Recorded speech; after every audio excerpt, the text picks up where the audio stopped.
Bem-vindos, para quem não conhece, o Quintal Amêndola. É esse quintal lindo, maravilhoso, com as primas Daniela e Tatiana. Lindas, e maravilhosas. Tava a Fernanda e a Vilma perguntando como que teve a ideia. A ideia, na verdade, nasceu faz tempo. A gente sempre pensava, o que a gente faz? A gente tem que fazer alguma coisa junto. A Dani procurou muito tempo abrir livraria. Daí ela falava, não dá, livraria não dá. Mas tinha a história da nossa família, do nosso avô. Foi o primeiro livreiro de Campinas, que abriu a primeira livraria João Amêndola. E assim, era nessa pegada que a gente queria, de trocas, informações, saberes, mas um espaço que fosse informal, como o quintal aqui. E daí foi assim, o nome tinha que ter alguma coisa amêndola, porque era o Amêndola Forte, tinha o vovô, tinha nossa história juntas, né? E daí tinha um espaço que o vovô utilizava na casa, que era onde ele sempre estava lendo, era o quintal. Daí pronto, ficou Quintal Amêndola. A história é essa, Fê. Bom, agora a gente começou um ciclo de debates, que na verdade foi um pouco por causa do Marcelo, que está aqui também, Marcelo Semer, que ele tem a coleção Para Entender Direitos junto com Márcio Sotelo, e ele virou nosso curador, e a gente adorou a ideia, então a gente está fazendo esse ciclo Qual o Seu Direito, aqui no Quintal, na primeira quarta-feira do mês, começando agora hoje aqui, Aborto e Constituição, com o Dr. José Henrique Rodrigues Torres, juiz de Campinas, da primeira vara de Campinas, professor de Direito Penal da PUC de Campinas, da Associação Juízes para a Democracia. Nossa, é super grande o currículo dele, talvez ele fale melhor do que eu. É da Comissão de Altos Estudos sobre Direitos Humanos do Ministério da Justiça, que dentro tem um grupo de estudos sobre direitos sexuais e reprodutivos e sobre abortamento também é outro grupo, é isso? Consegui, hein? E da FEBRASCO, Federação Brasileira de Ginecologia e Obstetrícia. Muito bem. E consultor sênior, é muito título, gente. Depois vocês falam os títulos. E aqui o doutor Cristian Rosas, que é ginecologista e obstetra, do Hospital da Vila Nova Cachoeirinha, que descobri agora. E que mais também da Comissão de Violência Sexual e Aborto previsto em lei. E trabalho com serviço de aborto legal também. Então, hoje essa temática. E a contribuição é voluntária. Eu ia falar voluntária. Não, a contribuição é voluntária, para quem sabe, tem a caixinha lá na frente, puder dar quanto puder, se não puder não dá. É assim que a gente funciona. Então, bom debate para todos. Boa noite para todas, boa noite para todos. Eu inicialmente tenho que agradecer, né, a Daniela, a Tatiana, pela generosidade de vocês, por terem me convidado para estar aqui, e o Marcelo, né, que fez essa ponte. Muito obrigado, Marcelo. E obrigado também ao Cristian Rosas, meu grande amigo de muito tempo, e que também aceitou vir me acompanhar aqui nessa noite tão gostosa, nesse quintal tão agradável, né? E para falar sobre um assunto realmente que é um assunto extremamente importante para todos nós, um assunto instigante e um tema que tem me acompanhado durante os últimos 25 anos da minha vida, e o Cristian tem participado dessa trajetória. Eu vou falar sobre o assunto, sobre uma determinada perspectiva, e depois o Cristian também vai compartilhar conosco a experiência dele nesse tema. Mas, pois bem, o desafio é conversarmos um pouco sobre a questão do aborto, né? E é impossível falar em aborto, interrupção de gestação, sem falar sobre a mulher, né? É uma personagem que não pode ser afastada dessa história quando se discute esse tema. É evidente que vocês estão olhando para mim e dizendo, puxa vida, mas vai falar de mulher, mas vem um marmanjo aí, vem um homem falar de mulher, né? Qual é a legitimidade que você tem para falar sobre mulheres, né? Aí então eu peço licença para lembrar uma passagem final do livro Orlando, da Virginia Woolf. Naquele finalzinho do livro, quando o anjo aparece para ela e diz assim, né? Aqui estou, nem mulher nem homem, estamos juntos, somos um com a face humana. Então é assim que eu pretendo abordar esse tema, nem como homem, nem como mulher, mas com a minha face humana, e é assim que eu espero que todos olhem para essa questão. Mas de uma forma ou de outra, é absolutamente impossível falar sobre esse assunto sem lembrar da história da mulher, né? A história da mulher é uma história de violência, de dominação, é uma história de exclusão, projetada por uma concepção moral ultrapassada, pela submissão carnal, pela subordinação entre os sexos, enfim, tudo isso definido por uma ideologia patriarcal, né? Aliás, o Oscar Wilde tem uma frase muito interessante que ele fala sobre ele. Ele diz assim, que a história da mulher é a história da pior tirania que o mundo conheceu, a tirania do mais fraco sobre o mais forte. Mas enfim, essa ideologia patriarcal é uma ideologia hegemônica, que na verdade reproduz no âmbito da sexualidade, das relações de gênero, as relações gerais de dominação, de exclusão, de uma sociedade fundamentada em formações sociais embasadas primacialmente na desigualdade. Não é nesse contexto que nós percebemos então que além da história da mulher ser uma luta de exclusão, de dominação, é, por outro lado, também uma luta de resistência. É uma história de resistência, uma história de luta, de muita luta das mulheres pela igualdade e principalmente pelo reconhecimento da dignidade, né, da dignidade humana. Se nós formos pensar um pouco, por exemplo, 1778, quando começa basicamente a história dos direitos humanos, 1778, com a Declaração Universal dos Direitos do Homem, e todas e todos aqui, tenho certeza, sabem que, na verdade, quando essa declaração falava em direitos dos homens, estava falando dos homens mesmo, né? Não era homem no sentido geral, era homens, porque a mulher só era considerada mulher porque fazia parte do círculo, só era considerado um ser humano porque fazia parte do ciclo familiar do homem, não é? Era a mulher do cidadão. Não havia cidadã nessa concepção. Pois bem, aí começa uma luta das mulheres, uma luta pela igualdade, pela dignidade, e aí nós passamos em 1810, eu faço questão de lembrar uma grande brasileira feminista chamada Nísia Floresta, brasileira augusta, não é, que se destaca até mundialmente nessa luta, e aí a luta continua. 8 de março de 57 para as mulheres é uma data muito importante, em razão da morte daquelas mulheres em Nova York, 129 mulheres que morrem queimadas naquela fábrica de tecidos, né? Isso lembra até Noel Rosa, né? Na fábrica de tecidos. Mas em 1948, terminada a Segunda Guerra Mundial, e aí então os países resolvem fazer a Declaração Universal dos Direitos Humanos. Bom, então rompe com esse paradigma de que é direito dos homens e passa a ser direito das pessoas humanas.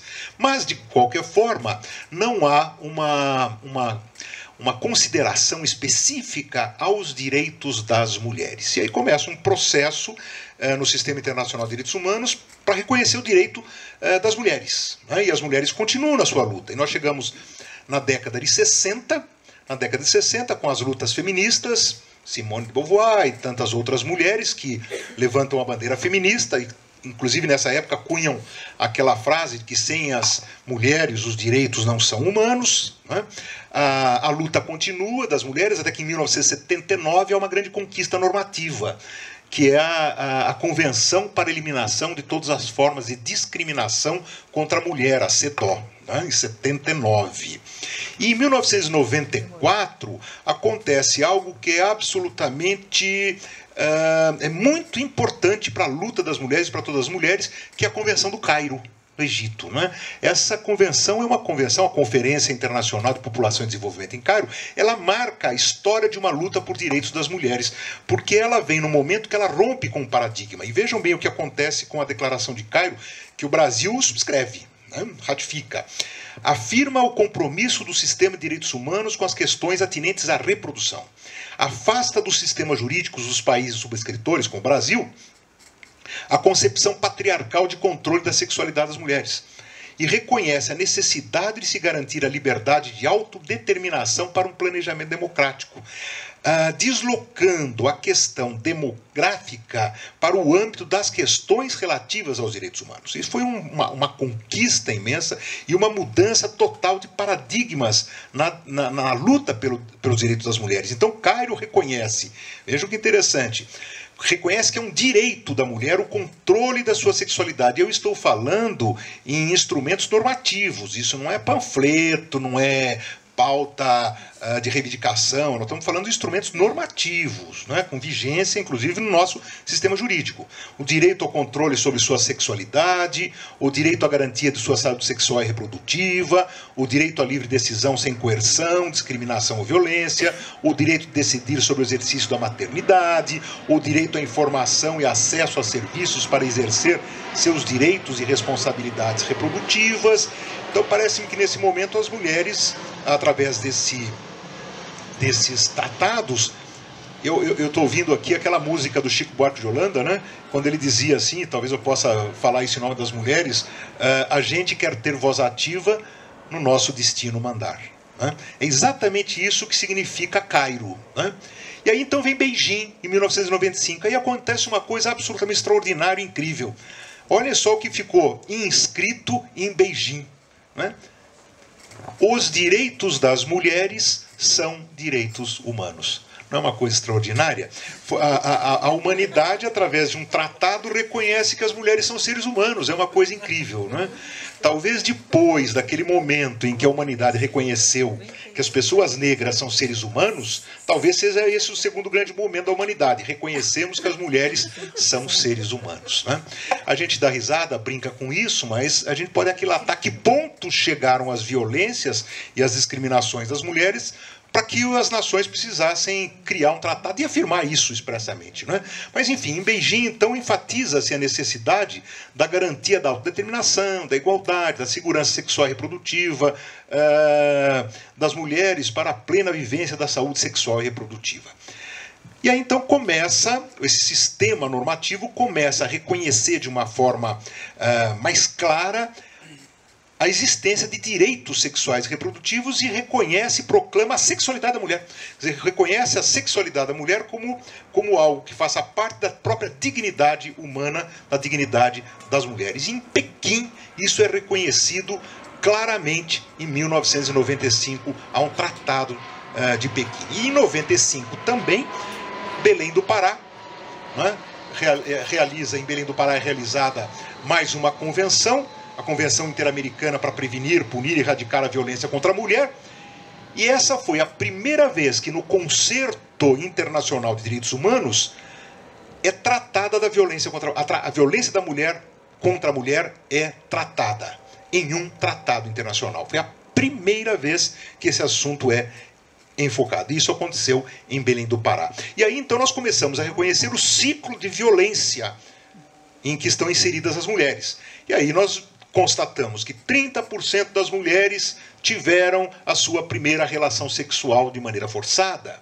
52% das mulheres vítimas de assédio sexual. Quase 70% das mulheres, e eu lamento profundamente dizer isso olhando para as mulheres que estão aqui, mas 70% das mulheres, se não sofreram ainda, sofrerão com certeza uma violência sexual ou física em toda a sua vida. Quer dizer, é algo realmente trágico. Não é? E as mulheres, em razão dessa violência, morrem. Há um presidente da FIGO, da Federação Internacional de Ginecologia e Obstetrícia, que ele diz assim, as mulheres não morrem porque a sua doença não pode ser tratada. Elas estão morrendo porque a sociedade ainda não tomou a decisão de que as suas vidas devem ser salvas. E é exatamente isso, as mulheres estão morrendo. Estão morrendo nas mãos de Otelo como Desdémona. As mulheres estão morrendo como Carmen pelo punhal de Dom José.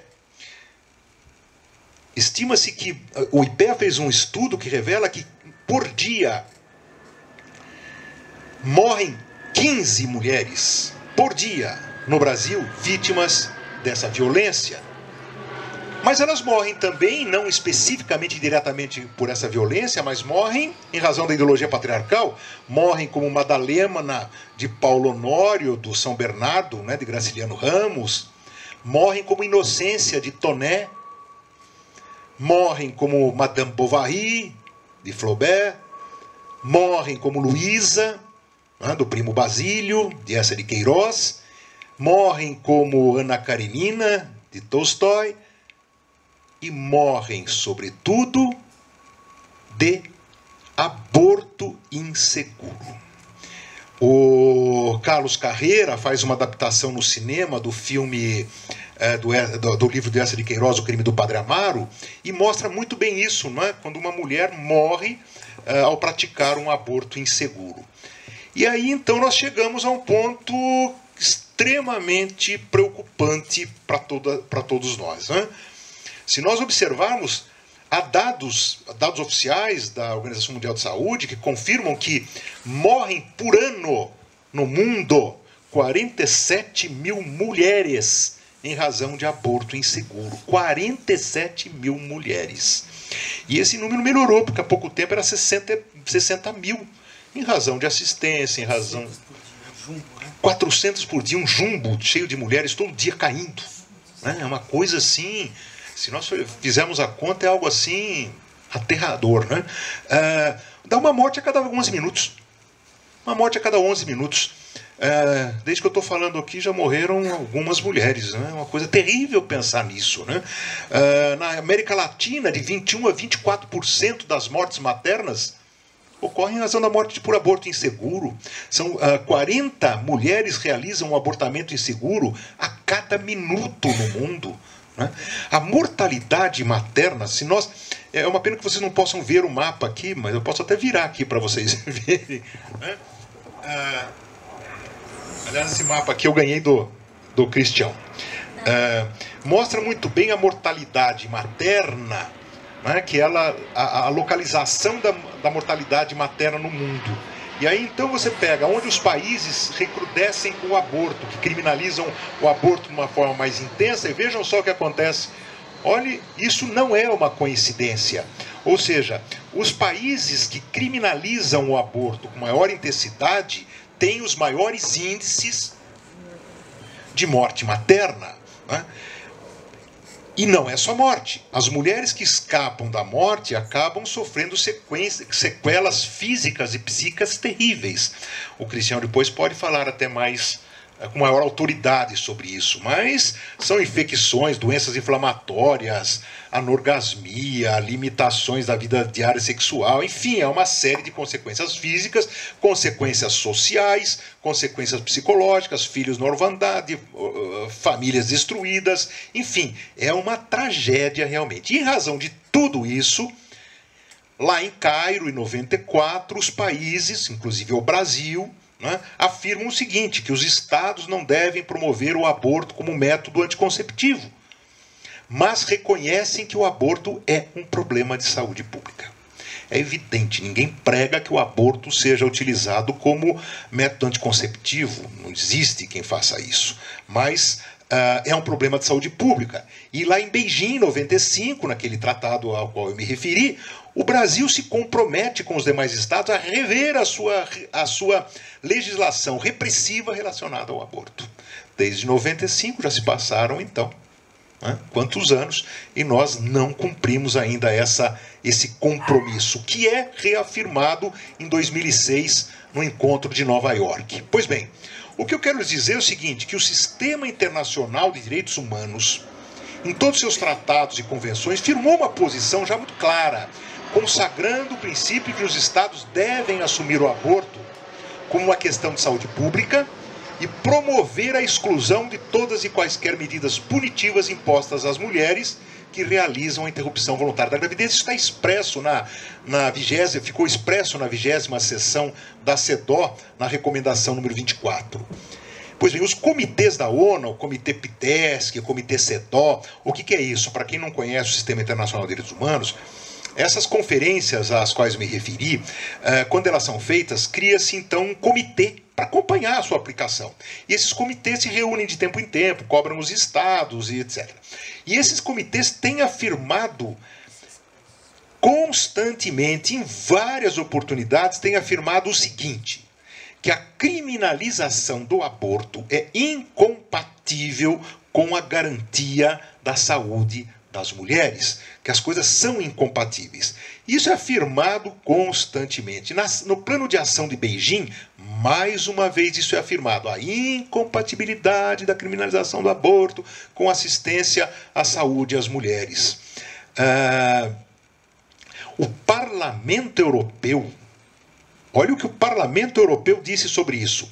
Os Estados-membros e os países candidatos à adesão a pugnarem pela implementação de uma política de saúde social que permita uma diminuição do recurso ao aborto e deseja que esta prática seja legalizada, segura e acessível a todas as mulheres. É uma recomendação do Parlamento Europeu àqueles que querem fazer parte, aderir ao Parlamento. Em razão disso, por exemplo, a França descriminalizou o aborto. E ao descriminalizar o aborto, o que acontece? É impressionante, vocês pegarem os dados, vocês podem ver que há um acréscimo logo em seguida, e imediatamente esses índices caem. Ou seja, a criminalização do aborto diminui a quantidade de abortos praticados. A Itália acontece exatamente a mesma coisa. Na década de 70, descriminalizado, os índices sobem um pouco, depois caem vertiginosamente. Né? A Romênia tem um exemplo, que é um exemplo a ser observado pelo mundo todo. Nós tivemos, no período da década de 60, quando o aborto era descriminalizado na Romênia, os índices de morte materna, morte por aborto, estavam dentro de níveis razoáveis. Aí então vem a ditadura, né, na Romênia, e aí então é proibido o aborto, é criminalizado o aborto, e os índices de morte materna sobem absurdamente, empurrados pelos índices da morte por aborto inseguro. E interessante, se nós olharmos os gráficos, nós observaremos que a morte por outras causas permanece absolutamente estável em todos os momentos, até que o país reconquista a democracia, não é? E descriminaliza o aborto novamente. E aí, então, os índices caem vertiginosamente. O índice da morte materna cai absurdamente, puxado pela queda do aborto, da morte por aborto inseguro. E a morte pelas outras causas continua no mesmo patamar. Né? Esse é um exemplo que, infelizmente, não é observado. Mas aqui ao nosso lado aconteceu algo interessante. Né? No Uruguai, o Uruguai descriminalizou o aborto há pouco tempo e já reduziu em 30% a taxa de abortos. E sabe quanto chegou a taxa de mortalidade materna no Uruguai? Alguém aqui se arrisca? A taxa de mortalidade materna no Uruguai por aborto inseguro caiu a 0. 0. Nenhuma mulher morreu no Uruguai em razão de aborto inseguro depois da implantação da descriminalização. Ora, nós precisamos... E era 30% o índice na época, né? Bom, e aí vem a Alemanha, Finlândia, Holanda, Grécia, Rússia, Luxemburgo, Portugal, Inglaterra, Bélgica, descriminalizando, nos Estados Unidos, Canadá, África do Sul, Austrália, Cuba, México, enfim... Aí, então, diante dessa descriminalização, aí surge uma questão que é inevitável, está surgindo no Brasil, nós escutamos todos os dias. Mas e a vida do feto? E a vida do feto? A descriminalização do aborto não estaria violando aquele princípio, aquele dispositivo que diz que a vida começa com a concepção e tem que ser protegida. Então nós não podemos descriminalizar o aborto porque fere o direito à vida do feto. Pois bem, essa questão foi enfrentada na Europa pela Corte Europeia de Direitos Humanos, que teve que decidir exatamente sobre isso, pelo menos em 5 oportunidades. 5 países que descriminalizaram, o caso foi levado à corte e a corte tinha que decidir. E vejam que eu trouxe um dos casos, olha o que diz a Corte Europeia de Direitos Humanos. Os Estados têm discricionariedade legítima para permitir o abortamento. E aí um acórdão longo, que não vou aqui ler para os senhores e para as senhoras, porque realmente não cabe, né? Mas a Corte Constitucional Portuguesa, em razão do processo de descriminalização em Portugal, foi chamada também para decidir. E a decisão foi exatamente essa. A vida intrauterina reclama proteção do Estado. Mas a Constituição Portuguesa, exatamente como a brasileira, não obriga que essa proteção tenha natureza penal, não sendo possível concluir que a ausência de proteção penal equivale pura e simplesmente ao desamparo e à desproteção. Ou seja, a Corte Constitucional Portuguesa também acolhe a descriminalização do abortamento. Né? E a Comissão Interamericana de Direitos Humanos, né? A comissão aqui da nossa América, afirma o seguinte: a jurisprudência afirma que o aborto não viola o direito à vida, ainda que protegido pela Convenção Americana em geral, desde a concepção, nos termos do seu artigo 4º, endossando assim a necessidade de se estabelecer um juízo de ponderação entre os direitos fundamentais da mulher e os direitos de uma vida em potencial. Então essa questão já foi enfrentada pelas Cortes Internacionais de Direitos Humanos, por várias cortes constitucionais, e tem sido reafirmado reiteradas vezes que a descriminalização do abortamento é perfeitamente legítima e não ofende o direito à vida.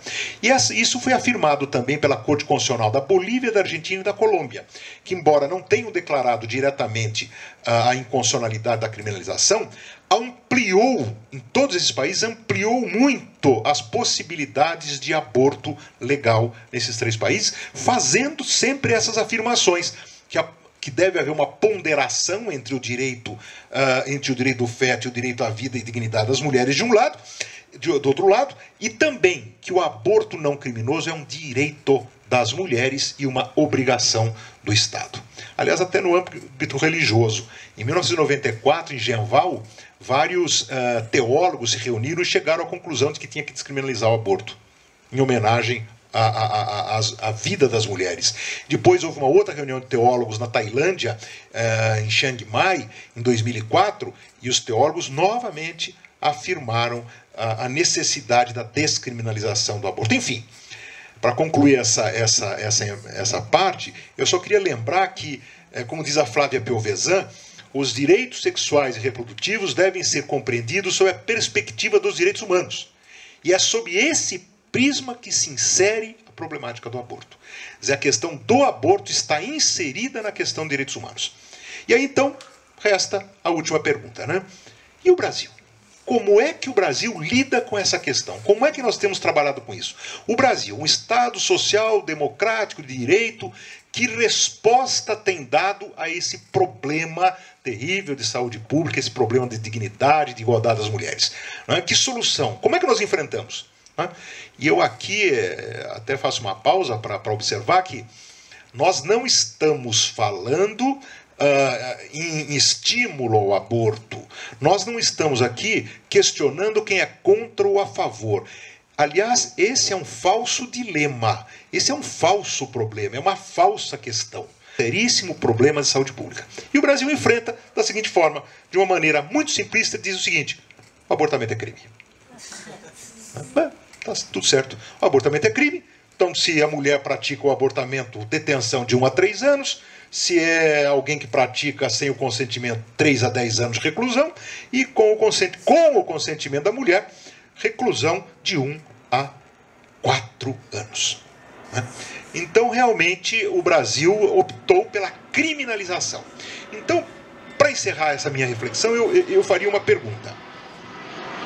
No Estado de direito democrático, o legislador, ele pode criminalizar o que ele quiser? Ele pode transformar em crime qualquer conduta?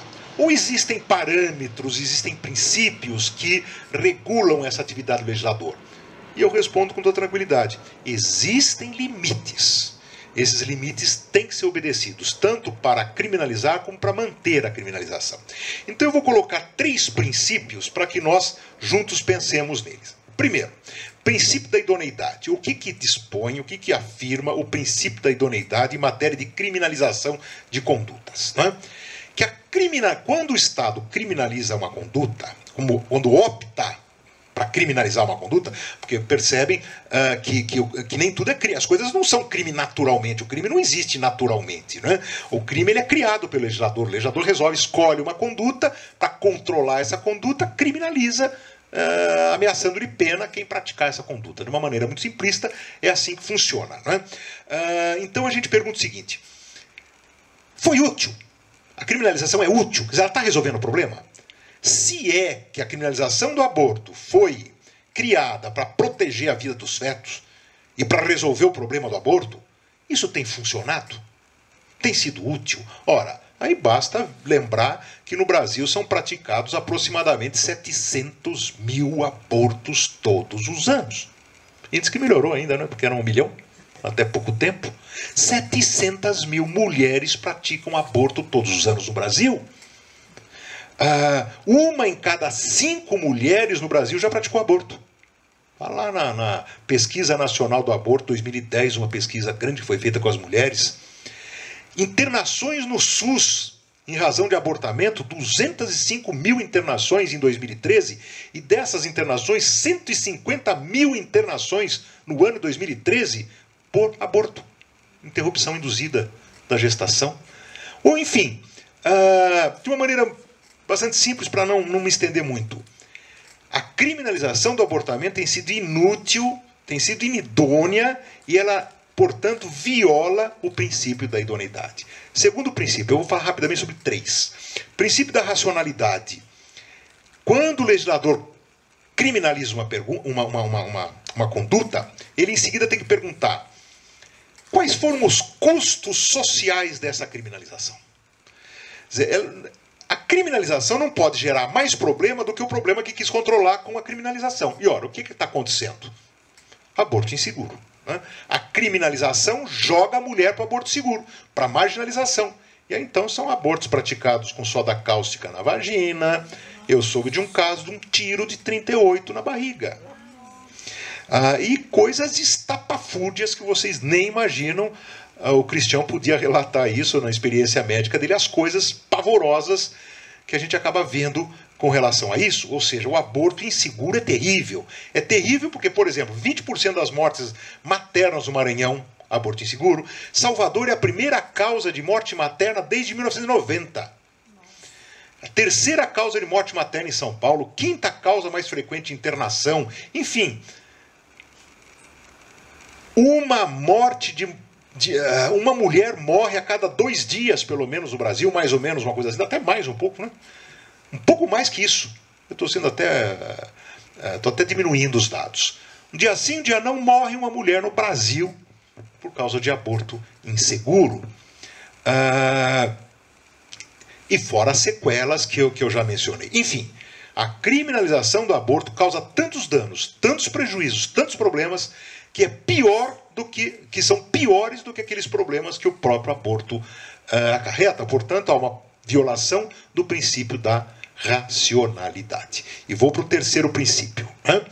Princípio da subsidiariedade. É muito simples.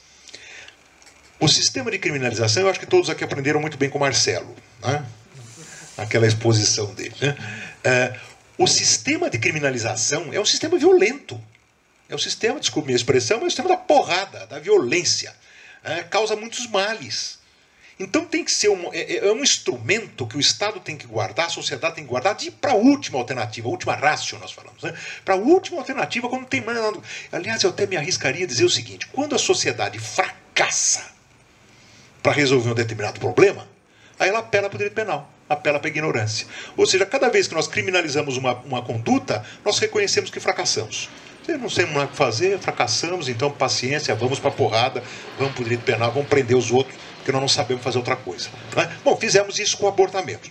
Mas, será que existem outras medidas que nós podemos adotar para controlar esse problema do abortamento?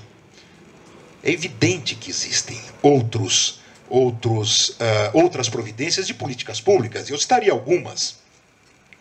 Efetivação de programas eficientes de planejamento familiar, educação formal e informal, capacitação de profissionais para promover o acolhimento das mulheres, manutenção de estruturas sanitárias preparadas para garantir os direitos de saúde física e psicológica, manutenção de sistema de acolhimento e orientação, apoio integral à maternidade, assistência integral para a prática do aborto legal, garantia de informações a respeito da sexualidade e dos usos de meios anticonceptivos, acesso pleno aos meios anticonceptivos, aumento do poder das mulheres na tomada de decisões sobre a sua sexualidade e reprodução, políticas públicas que garantam a igualdade de oportunidade e renda, e, finalmente, políticas públicas emancipatórias que promovam a igualdade de gênero e o afastamento da ideologia patriarcal. São algumas das medidas que poderiam ser implantadas de forma mais efetiva, mais profunda, mais densa, para que fosse enfrentada essa questão do abortamento. Né? Portanto, eu posso dizer que a criminalização do abortamento viola o princípio da idoneidade, o princípio da racionalidade e o princípio da subsidiariedade.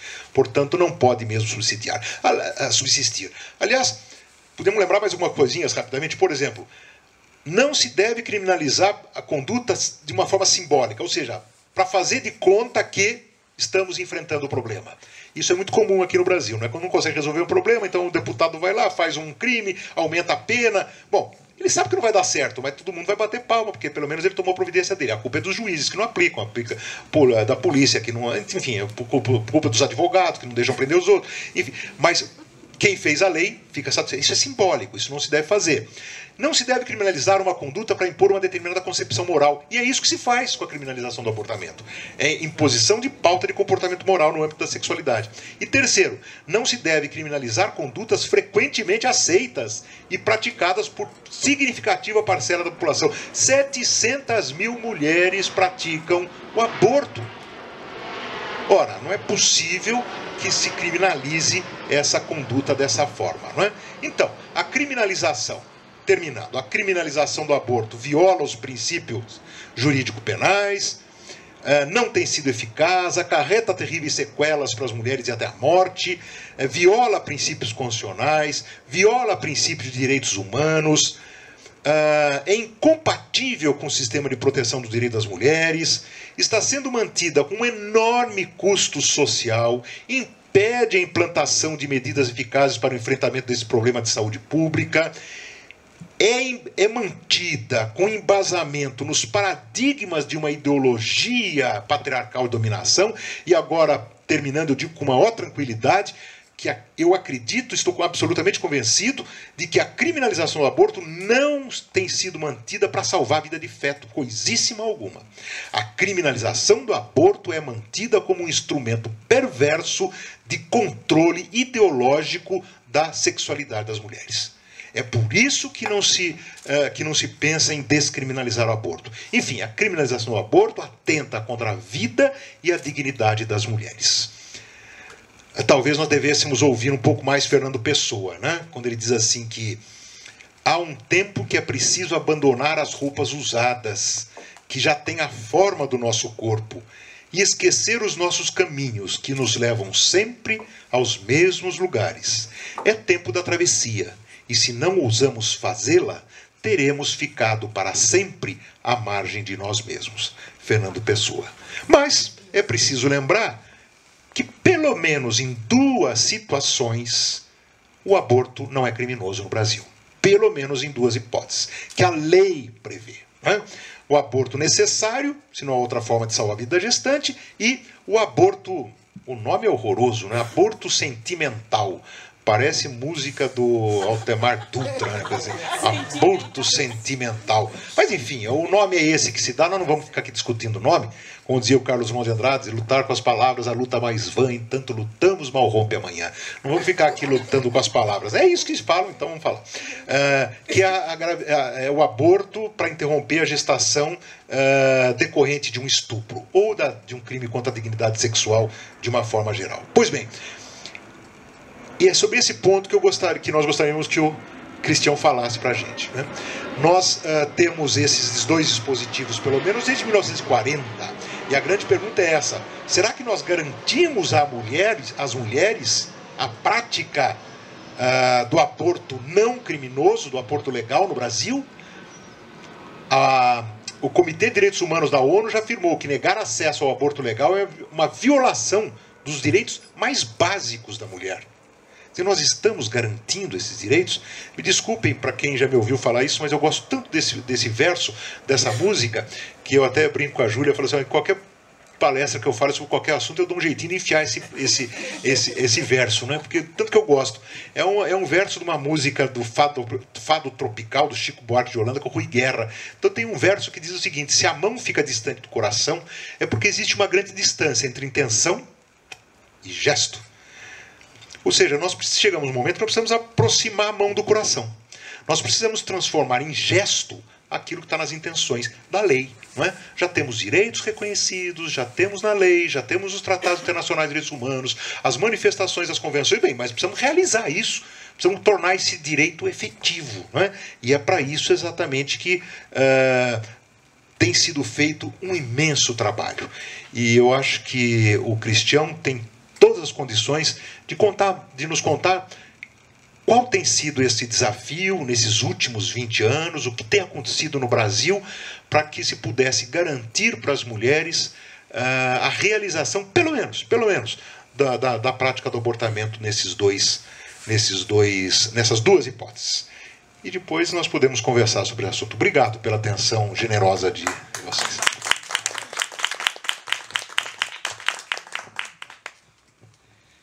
Bem, boa noite a todas e a todos. Queria inicialmente agradecer a Dani e a Tatiana pela gentileza desse convite. É um prazer sempre ouvir o nosso querido Juiz Torres, um grande amigo dos ginecologistas e obstetras brasileiros, que há tanto tempo eles nos dão uma colher de chá na consultoria pelo seu saber jurídico nessas questões, na temática da reprodução. Um tema que é bastante conflituoso, muitas polêmicas, muitos dilemas que são colocados que na verdade não são dilemas, mas muitas reflexões que induzem a muitas reflexões bioéticas, principalmente. E quando o juiz colocou que gostaria que eu compartilhasse a fala com ele, eu não vim preparado com uma apresentação, mas talvez eu pensei em contar um pouco dessa história, né?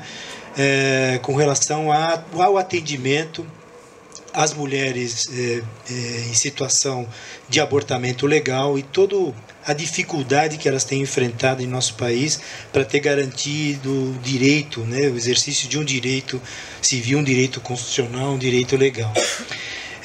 Como o próprio juiz colocou, nós vivemos num país que está mais ou menos na linha entre os 25% das nações com legislações mais restritivas do mundo. Estamos dentro daqueles com as legislações mais fundamentalistas e mais retrógradas.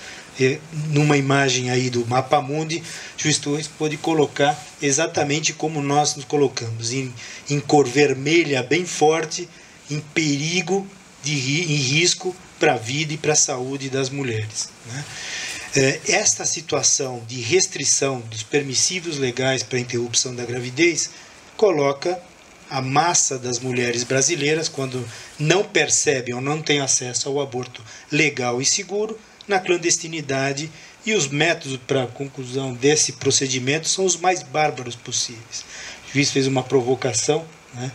Eu me recordo, médico muito jovem, plantão de obstetrícia, Hospital do Jabaquara, década de 80, início da década de 80, e uma menina de 17 anos trazendo de noite, eram 10 horas da noite, sua irmã de 15 anos, meio desmaiada, ictérica, passando mal. O que aconteceu? E a irmã relatando que ela tinha provocado um abortamento.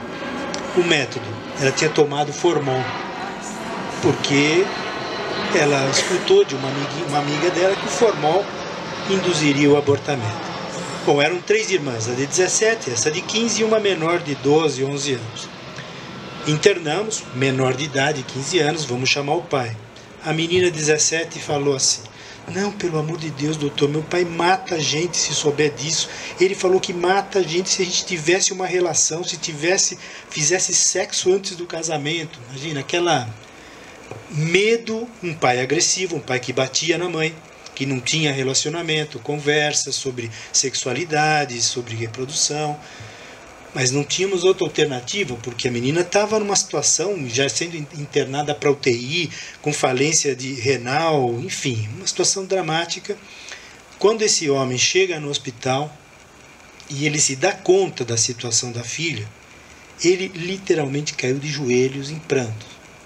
Acho que ele reviveu o que ele falava, e o tempo que ele perdeu ameaçando, que ele podia ter informado, ter acolhido, ter, né, situacionado aquela menina numa outra postura, com outro método profilático, método anticoncepcional, enfim.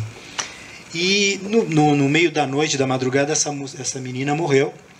E talvez tenha sido o pior plantão da minha vida esse que eu dei, porque foi dramático, assim, devido a uma morte totalmente evitável, estúpida, na flor da idade, por desinformação, por ameaça do pai, por conta de uma legislação totalmente absurda com a qual a gente vive, né? Passado alguns plantões, uma senhora traz uma menor de 12 anos. E essa menina de 12 anos, grávida. A história é o seguinte: enquanto a mãe saía para trabalhar, ela ficava cuidando de 2 irmãozinhos menores. 2 vagabundos, não tem outro, criminosos entram na casa e estupram essa menina de 12 anos. E naquela época não existia contracepção de emergência, nada se falava sobre isso. Ela se percebeu grávida e a avó trouxe, né, para fazer um aborto legal. E o interessante, que talvez tenha sido a coisa mais chocante para mim, que na época minha filha tinha aproximadamente essa idade. E os médicos nunca refletiram de maneira, talvez do modo como deveriam ter refletido toda a sua vida, né, com relação a essa questão do direito, né, da vida, da saúde, mas dos princípios da bioética. Tal. E eu me lembro que essa menina falou assim: doutor, me ajuda, tira essa coisa de dentro de mim. 12 anos. É como se tivesse sido um raio que tivesse caído na minha cabeça, mostrando, caramba, o que eu falaria para minha filha, 12 anos, estuprada por 2 criminosos? Não, filho, que me tivesse pedindo este socorro, não, vamos fazer teu pré-natal, vamos... Eu estaria dando totalmente garantido que ela tivesse acesso ao procedimento mais ético possível, o mais legal possível, o mais seguro possível, garantindo a vida, a sobrevivência dela, tirando ela daquela tortura pela qual ela estava sofrendo. E esse caso, que foi muito próximo do caso anterior, foi quase como que uma guinada na minha forma de ver, e eu passei a fazer a militância com relação à questão dos direitos das meninas e das mulheres. E foi exatamente na época, um pouco depois, que surgiu o primeiro programa público no país, que foi o programa de aborto legal do Hospital do Jabaquara, em 1989. E a dificuldade dessa discussão com os médicos era tremenda. Imagina, eles querem que faça a interrupção da gravidez sem alvará judicial, sem autorização do juiz, eles estão loucos. Sem BO? Não, mas como vai fazer sem BO? Né? E a gente percebeu a total ignorância sobre toda essa legislação, né, envolvendo a prática do abortamento, que ainda persiste hoje, infelizmente, embora avanços enormes ocorreram, mas ainda existe muito desconhecimento, muita desinformação, muitos mitos, muitos preconceitos, e isso acaba colocando de uma maneira, eu acho até meio torpe, é torpe mesmo. Muitos colegas falam: eu sou objetor de consciência, eu faço objeção de consciência, que na verdade não é uma objeção de consciência, e eles acabam, por sua insegurança, vamos dizer, jurídica, medo de ser descriminalizado de sofrer discriminação por parte de outros colegas, do estigma, etc., preferem, é mais prático, eu sou objetor. E as mulheres ficam batendo de hospital em hospital para ter garantido o seu direito. Infelizmente, ainda isso muito acontece de maneira diária no nosso país. Mas eu acho que esse primeiro programa, em 89, ele deu muita publicidade à questão. E o fato, em resumo, é que o programa foi implantado e as interrupções passaram a ocorrer, e toda aquela insegurança, aqueles medos que surgiam, passou de uma maneira muito rápida, foi muito amenizada. A partir daí, a própria Federação Brasileira de Ginecologia e Obstetrícia, percebendo toda a dificuldade que os médicos tinham para dar garantia a esse direito, montou uma comissão especializada em violência sexual e interrupção da gravidez, e organizou, junto com o Ministério da Saúde e outras organizações, uns fóruns anuais para discutir essa questão. O juiz Torres foi um grande consultor sobre essa temática, e de cada fórum anual saía protocolos clínicos. Foi em 1996, eu acho, o primeiro. 95 ou 96, por aí. E esses protocolos clínicos, essas orientações, que eram anualmente compiladas, em 99, num grande esforço do Ministério da Saúde, passou a se constituir uma norma técnica, num ato oficial do governo brasileiro, do Ministério da Saúde, normatizando todos os passos, os processos, desde o acolhimento, dar a crença, né, a credibilidade à fala da mulher, da questão do boletim de ocorrência, enfim, vários aspectos foram abordados. O ML, laudo do ML, da não necessidade da autorização do judicial, etc. E essa norma, ela foi uma norma, eu julgo uma norma cidadã, porque deu bastante tranquilidade para que os profissionais pudessem atender com uma garantia de que eles estavam no caminho certo, não estavam burlando a lei e estavam dando garantia para o procedimento legal e seguro da interrupção da gravidez por violência. A questão do risco de vida materno, alguns dizem ainda que por conta de todo o desenvolvimento da tecnologia, da medicina, é muito difícil você dizer, não, esse caso vai levar à morte. O fato é que no Brasil a principal causa de morte materna é hipertensão na gravidez. É a primeira causa. A segunda é hemorragia obstétrica, uma causa obstétrica. Mas a primeira é hipertensão. E as causas indiretas têm causas importantes, cardiopatias, né? E outras doenças, hipertensão pulmonar, que são patologias que, com o evoluir da gravidez, trazem um sério risco de agravamento da saúde e tem, concretamente, um risco potencial importante de morte. Uma hipertensão pulmonar pode chegar a 70%. 70 morrem em 100. De repente, uma cardiopatia funcional 4, morrem 7, 8, 9 em 100. Poxa, mas morrem 7, 92 vão se salvar. Mas se for aquela, é 100%. Né? Então, acho que essa decisão tem que ser daquela mulher que está sob o risco daquela patologia, do agravo daquela patologia, e ela que tem que definir se ela quer passar por aquele risco ou ela quer interromper esse processo antecipadamente. Né? O fato é que essas interrupções, quando acontecem, se fazem de maneira como uma forma de antecipação terapêutica do parto. São poucas aquelas que se fazem no início da gravidez, e quando o quadro clínico desta mulher já não é tão bom. De fato, ela já tem um risco muito importante no momento em que é feita a interrupção. Quase que em extremes, né? Numa situação que é cara ou coroa para ver se ela vai se salvar ou não. Né? Infelizmente, muitos casos são assim. E mais recentemente, em 2012, nós tivemos a decisão do Supremo Tribunal Federal, que, embora não escrito no Código Penal, mas apontou, né, como um direito constitucional da mulher decidir por essa antecipação terapêutica ou pelo aborto legal, se for diagnosticado antes das 20 semanas, no caso de anencefalia. E o que ocorria até então é que muitos casos eram postergados e, não sei se vocês sabem, mas a anencefalia ela traz riscos com o evoluir da gravidez. Polidrâmio, hipertensão, hemorragias, partos são complicados, traumáticos, enfim. E essas informações não eram colocadas, né, com clareza para o casal e principalmente para aquela mulher.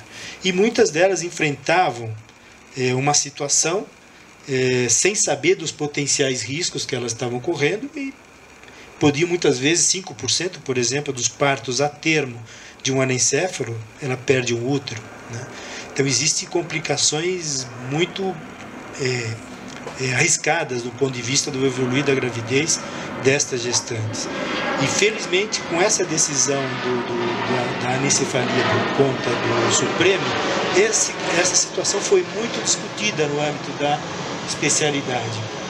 E hoje a gente percebe que existe uma compreensão muito maior, uma informação muito mais clara, e muitas mulheres têm tido a garantia desta antecipação terapêutica deste parto em momentos mais oportunos e com menos risco para a sua saúde. O ideal, ao longo de todos esses 26 anos que eu estou militando nessa discussão junto com os colegas dentro da FEBRASGO,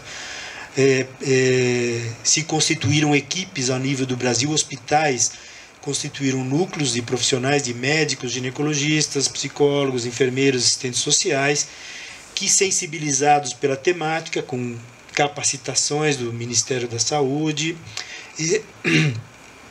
criaram os programas de aborto legal, junto com os programas de atendimento à violência sexual. Normalmente os programas são casados, andam muito juntos, né? E o que ainda é a grande dificuldade é como aumentar, implementar o número desses serviços num país que é continental, onde a maioria desses serviços estão nas grandes cidades, particularmente nas capitais, e a gente tem um país com 5.000 municípios e uma enormidade de cidades com 100, 200, 300, 500 mil habitantes, cidades enormes que sequer têm acesso a um atendimento digno à violência sexual e muito menos à interrupção da gravidez prevista em lei. Então é uma luta muito grande que a Federação Brasileira de Ginecologia e Obstetrícia, através da Comissão de Violência Sexual, o juiz Torres tem nos acompanhado muito em debates, em hospitais, em serviços, universidades, sobre essa temática, e é para e passo que isto vem evoluindo. O que a gente gostaria é que a sociedade civil brasileira, realmente, e as mulheres, elas tivessem, né, um poder de influenciar e de pressionar o executivo para que se cumprisse o que diz, né, todos os tratados internacionais da obrigatoriedade do Estado de garantir acesso ao aborto legal e seguro, de minimizar os danos e riscos, de garantir a saúde das mulheres, mas o fato é que sequer em ampla perspectiva a gente tem ainda um planejamento familiar, um planejamento reprodutivo acessível, exequível e amplo para todas as mulheres, para todos os casais. Na cidade de São Paulo há hospitais que fazem objeção de consciência, né? E objeção de consciência é algo individual.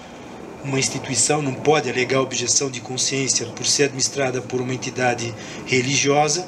Até compreendo que a entidade religiosa tenha dificuldades na discussão, mas um procedimento legal, ético, constitucionalmente garantido, ele deve, e que siga a diretriz do Ministério da Saúde, que é uma política pública, deve ser garantido o acesso a regiões na cidade onde sequer a laqueadura tubária é garantida para as mulheres paulistanas, por conta de organizações sociais que administram UBSs e hospitais, né? E por incrível que pareça, até a contracepção de emergência, chamada pílula do dia seguinte, não são excluídas desses hospitais, das emergências, do acesso das adolescentes e das mulheres a este contraceptivo, sob a alegação que é um remédio abortivo, quando as evidências científicas há muito tempo, mais do que claramente, já mostraram e provaram que é um contraceptivo, né? Então as dificuldades são enormes, o desafio é muito grande e a insegurança dos profissionais é muito, cada vez até a gente percebe um nível de ansiedade muito grande pela própria discussão e a maneira como esse tema tem sido discutido na nossa sociedade. Quem é contra e quem é a favor do aborto. Criar a discussão com essa polaridade, a gente, evidentemente, é uma loucura, porque, primeiro, quem é a favor do aborto? Não existe essa resposta positiva, né? Depende. Então a pergunta já começa errada, né? E principalmente por uma discussão que não vem carreada com informações epidemiológicas de magnitude do problema, com as evidências médicas, científicas comprovadas, para que se faça essa discussão de um nível dentro de uma certa racionalidade, né? E a gente tem visto perder debates por conta de um certo, vamos dizer, posições fundamentalistas que sequer querem ouvir a voz da ciência, a voz de quem estuda a temática de maneira isenta, né? Mas que traz dados mostrando que criminalizar o aborto não reduz taxa de abortos. O que reduz taxa de abortos, o juiz Torres colocou, e no mundo inteiro foi assim, é planejamento familiar amplo, geral e restrito, com qualidade e principalmente com métodos de alta eficácia e de longa duração, que nós usamos muito pouco no Brasil. Um exemplo, DIU, dispositivo intrauterino. A gente usa 1,9% das mulheres brasileiras usam DIU, o que é ridículo do ponto de vista de um método tão seguro e tão eficaz e que independe da disponibilidade da UBS ter a pílula todo mês para ela pegar ou do esquecimento da mulher, né? Vai dar uma eficácia homogênea por 5 ou mais anos, praticamente total, numa gravidez. A segunda é a educação sexual, e isso no mundo inteiro se coloca. Eu me lembro quando o Ministério da Saúde, Educação, vários ministérios lançaram a Política Nacional de Direitos Sexuais e Reprodutivos. Isso foi em 2003, 2005 talvez, e houve uma grande grita de grupos mais conservadores de que isso iria, educação sexual nas escolas, mais precoce, isso vai antecipar o exercício da sexualidade, vai aumentar a taxa de abortos, vai aumentar DSTs e etc. Bom, a gente levantou isso, os estudos mundiais que estudaram comunidades, países que fizeram de maneira séria educação sexual nas escolas, capacitaram professores, etc. É exatamente o contrário do que se diz, né? Só que esta fala, esta voz para a sociedade ou não chega, porque talvez o interesse é que não chegue, né? E fica a mentira pela verdade, né? O que de fato acontece é que a educação sexual ela impacta não só naquela comunidade de adolescentes, ela como que uma onda se desdobra no bairro vizinho, nos bairros do entorno. É como se os próprios adolescentes passassem a incorporar aquele saber, aquele conhecimento e passassem a ser multiplicadores desse conhecimento para os outros adolescentes do entorno. E é muito interessante esses estudos de impacto de gestação na adolescência, quando você faz uma política em determinada região e o entorno, como também reduz de maneira menor, mas também reduz a taxa de gestação, e no outro bairro do mais distante também reduz um pouco menos, até que aquilo se perde, né? Mas é importante essa questão. E recentemente, na cidade de São Paulo, a Câmara Municipal tirou a palavra gênero da diretriz do programa educacional das escolas fundamentais do município. O professor não pode mais falar sobre desigualdade de gênero, sobre violência contra a mulher, sobre sexualidade, sobre opção sexual. Eu não sei que tipo de sociedade que a gente vai construir no futuro. Realmente a situação é dramática, né? E eu não vi também uma reação muito forte social, né, da sociedade. Quem estava na Câmara Municipal eram pessoas vinculadas às igrejas, né, que pressionaram os vereadores. Fica mais fácil para eles aceitarem uma barbárie dessa, né? Um absurdo total.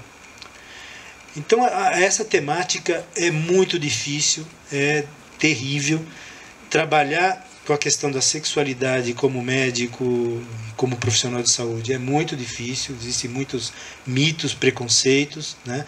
Com violência sexual, que é a expressão máxima da desigualdade, não só pela questão da complexidade, mas porque são casos muito tristes, casos muito complexos. Às vezes a gente liga para o juiz, ajuda a gente aqui, como é que a gente conduz essa situação, porque claramente a mulher está sobre uma violência de gênero, uma violência patrimonial, econômica, por conta daquela violência ela de repente engravida, e não é muito exatamente o que está na tipificação do crime sexual, violência física ou agrave ameaça.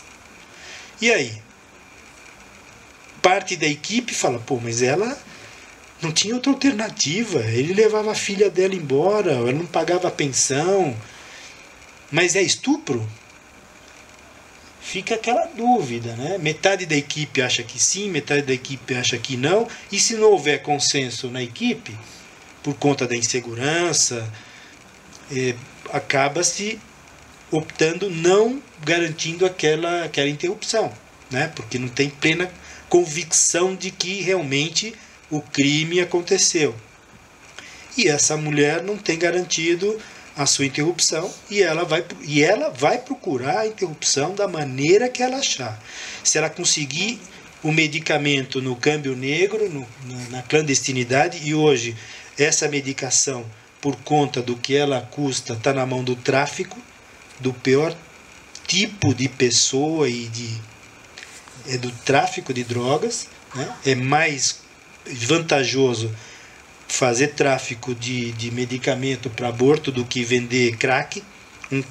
Uma pedra de crack acho que é R$10, parece, e um comprimido desses as mulheres compram por R$100, R$150, e aí soma o número de comprimidos, e eu não sei como elas fazem, mas elas compram e fazem esses, sem saber a origem, se é de fato um remédio, com que qualidade foi colocando-se em risco a sua vida, podendo estar introduzindo na vagina veneno, vai saber do que. Então a situação é realmente dramática, né? Porque felizmente ainda por conta dessa medicação nós tivemos uma redução do número de mortes, porque embora realizado de maneira insegura, com técnica inadequada, nas doses inadequadas, etc., ele é muitíssimas vezes, centenas de vezes menos arriscado do que passar uma agulha de tricô, uma sonda, um talo de bambu, ou colocar, como nós vimos aí no começo do ano, uma jovem que colocou, não sei se já ouviram falar do permanganato de potássio. Permanganato de potássio é um comprimidinho que você coloca na água para curativos, e tem que diluir, muito diluído, porque ele é cáustico. Você tem que usar superfícies externas. Ela pegou todos os comprimidos e colocou dentro da vagina, porque falaram para ela que permanganato de potássio induziria o aborto. Ela teve ulcerações vaginais com sangramento vaginal brutal. Por sorte, ela não morreu, mas ela poderia tranquilamente ter falecido, morrido. A loucura do desespero, né, dessa mulher para interromper a gravidez coloca ela em risco de vida, claramente, né? Mas eu não sei se eu me estendi, eu falei muito mais de caso do que dos serviços. Hoje nós temos no Brasil, segundo o Ministério da Saúde, 65 hospitais que estão no CNES, que é o Cadastro Nacional de Estabelecimentos de Saúde, com os códigos de 165, atendimento à violência sexual, e com o código de interrupção da gravidez previsto em lei. Se fazem mesmo?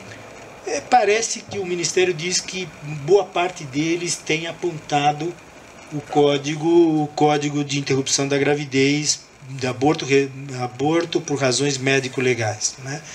Que é o código que se usa pelo CID para fazer esse faturamento no hospital. Mas a gente sabe que existem hospitais que não querem colocar esse código, apesar de estarem fazendo o procedimento legal, né, porque não querem se expor de que fazem o procedimento, por medo do estigma, de serem de repente questionados pela comunidade do entorno, ou enfim. Então existe muito preconceito, né, nesse tipo de atendimento, um desconhecimento total da dificuldade das mulheres e da dificuldade dos profissionais de saúde, mesmo daqueles que estão sensibilizados para a temática, para assumirem, né, esses programas por uma série de inseguranças e medos que existem no atendimento. E o medo, e o profissional de saúde hoje, com a judicialização da medicina, o questionamento dos processos, né, da qualidade do atendimento, ele fala, poxa, eu já tenho tantos problemas fazendo a coisa, o beabá, imagina se eu vou entrar nessa, então fica mais fácil, eu sou objetor. E o que é pior, né? A postura, infelizmente, de muitos é, eu sou objetor, mas não é o objetor acolhedor, que é a obrigação ética, né, do profissional. É acolher, olha, filho, aqui nenhum dos médicos tem condição de fazer esse procedimento, a gente tem uma dificuldade de formação religiosa, pensamos diferente da senhora, que é legítimo isso. Objeção de consciência é um direito das pessoas, né? Tem que ser garantido na minha avaliação. O que é ilegítimo, ilegal e antiético é fazer omissão de socorro. Não dar informação, não acolher, não garantir o acesso rápido desta mulher, desta adolescente a um serviço, uma instituição que vá fazê-lo, porque o tempo é muito importante nesse procedimento. À medida que as semanas evoluem, a dificuldade técnica evolui, os riscos de complicação evoluem, o risco à saúde para essa moça são maiores. E nós tivemos casos, por exemplo, anos atrás, que saiu na imprensa, uma menina de 10 anos que aparece grávida, vomitando, ao posto, descobrem que ela está grávida. 10 semanas de gestação, bem no começo. 2 meses e meio. E na cidade, isso se torna público, de que ela queria fazer um aborto legal. Entra o padre, entra não sei mais quem, fazem uma roda de orações no entorno, um abraço em torno do hospital, e discute daqui, os médicos ficam com medo de fazer, não faz, passa uma semana, 2 semanas. Bom, passaram-se 8 semanas, 2 meses. Né? Ela estava com 10 semanas, ela chegou em São Paulo, Ministério da Saúde, tomou conhecimento do caso, pagou a passagem, não sei como, do avião dela, trouxe para São Paulo para fazer a interrupção da gravidez numa menina de 10 anos que poderia ter resolvido com 4 comprimidinhos para fazer um procedimento cirúrgico com 18 semanas, com todo o risco para o futuro reprodutivo, enfim, de vida que ela correu no procedimento por conta da idade gestacional. Então é essa a realidade de muitas mulheres e adolescentes no nosso país. Ter dificuldade de acesso e dificuldade de ter agilizado o seu processo. Se ela consegue, por conhecimento de terceiros ou porque já tem um nível educacional e acessa a internet, e muitas vezes ela digitando interrupção da gravidez, aborto legal, acaba direcionando para alguns desses hospitais que estão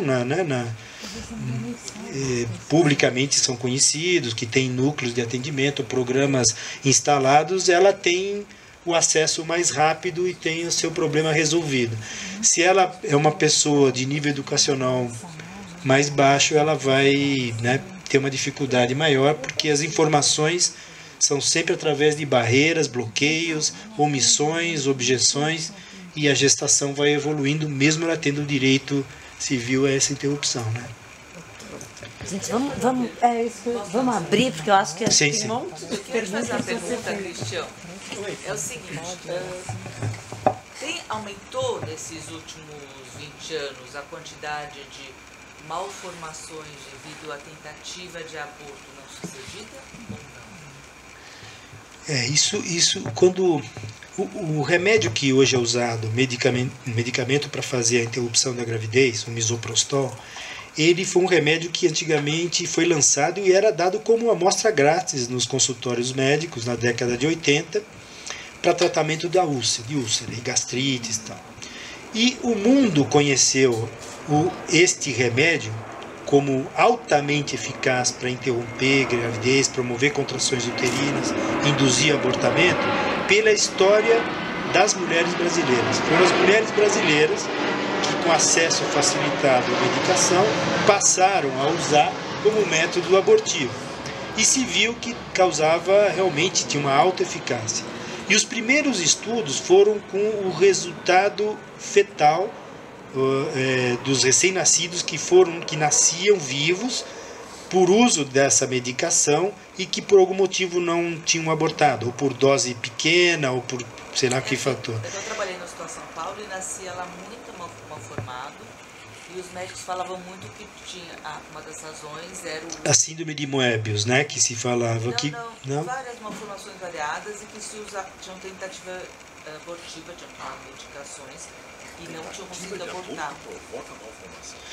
Depende do que você tomar um veneno, um remédio altamente tóxico, pode, numa fase muito inicial da multiplicação, da embriogênese, pode.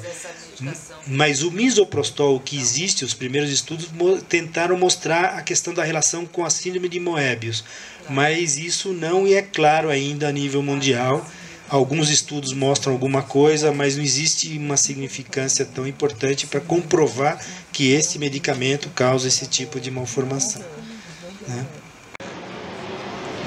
Mas se nós calcularmos pelo número de abortamentos que são praticados, 700 mil por ano, certamente a conclusão seria: as delegacias estão abarrotadas de inquéritos policiais, os fóruns abarrotados de processos, os tribunais...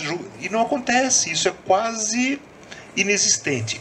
Mas o que eu estava dizendo é o seguinte: depois no início da década de 90 para cá, em que o Brasil começa a implantar o serviço de aborto, começa a acolher, a questão começa a vir à baila, os direitos começam a ser garantidos, aí começa uma reação contrária, a polícia é instigada em alguns casos a fazer algumas abordagens, e hoje, infelizmente, nós temos no Brasil alguns casos muito pouco perto do montante de abortamentos que ocorrem, né?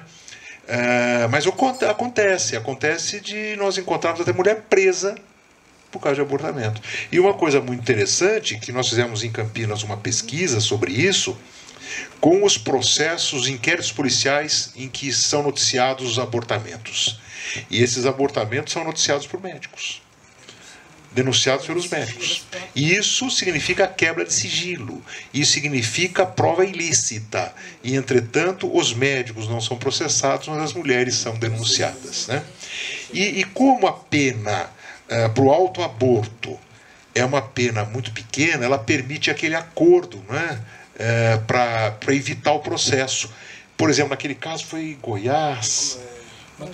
Mato Grosso, em Campo Grande, em que a polícia acabou descobrindo uma clínica de abortamento. Devia ser muito escondida essa clínica, né, porque só depois de 30 anos é que descobriram.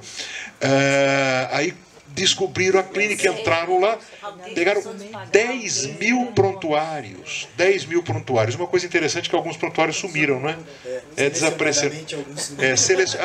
Sumiram, né? Ninguém sabe onde foi parar. Mas algumas mulheres que foram identificadas, obviamente sem materialidade, né? Porque só tem a ficha, você não tinha o feto, não tinha materialidade do crime, nada, uma coisa absurda. Mas essas mulheres, obviamente, foram levadas a juízo e fizeram acordos, né?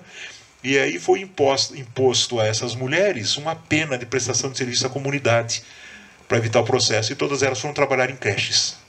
Os médicos. Né? Não, os médicos não foram nem em conta. Não, a médica que era responsável por essa clínica acabou morrendo. Apareceu morta. Ela morreu um tempo depois. Aí de vez em quando acontece aqui, né, em São Paulo, uma clínica encontrada, né, mas é aquela coisa pela mídia, uma pressão, faz-se uma firula toda.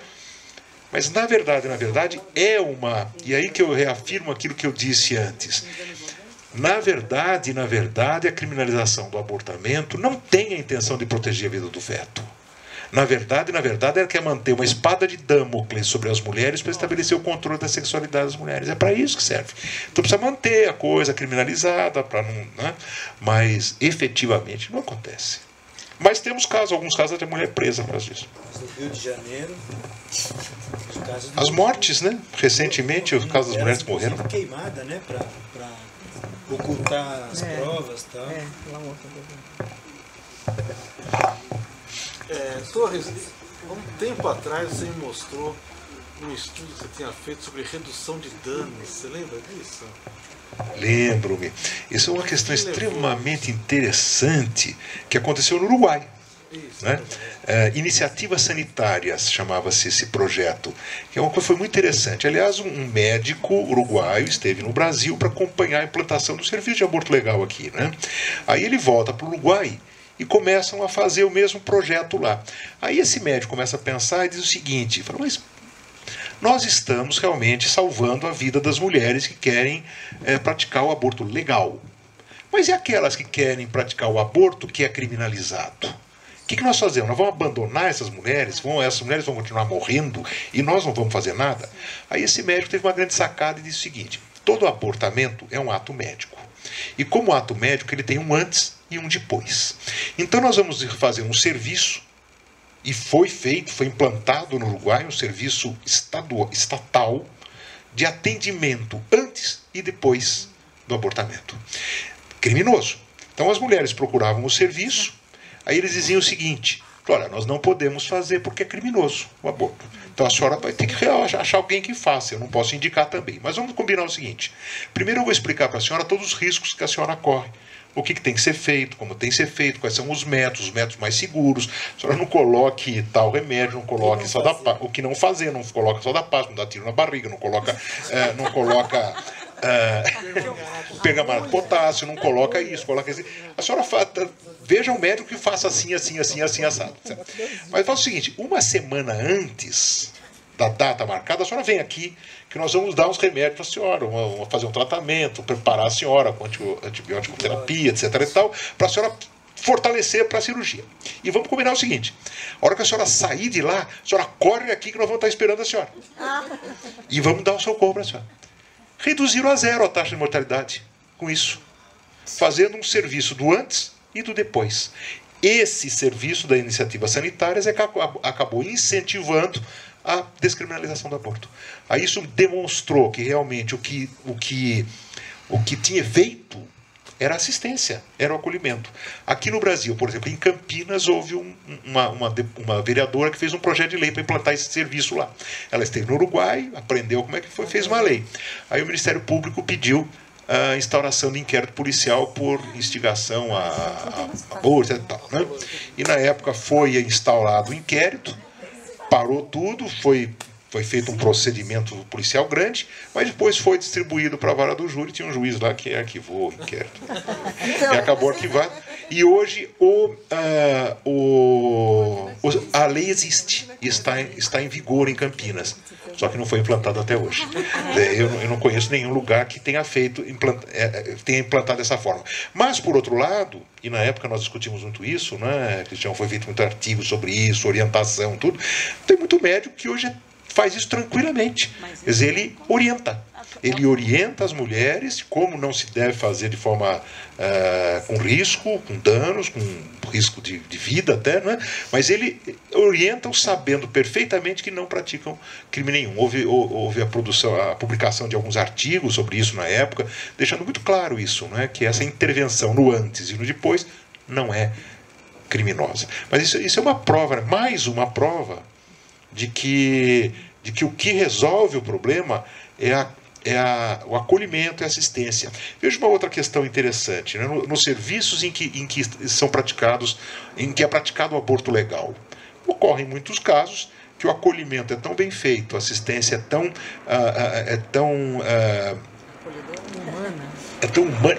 acolhimento é tão acolhedor, que as mulheres acabam até em alguns casos desistindo de fazer o abortamento, levam a gestação a termo e acabam entregando para adoção, etc. e tal.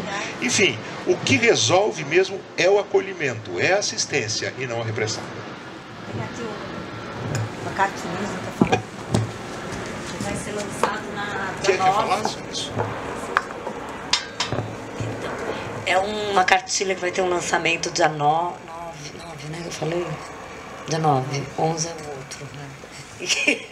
Que é a política de atenção à gestante, apoio profissional para uma decisão amadurecida sobre permanecer ou não com a criança.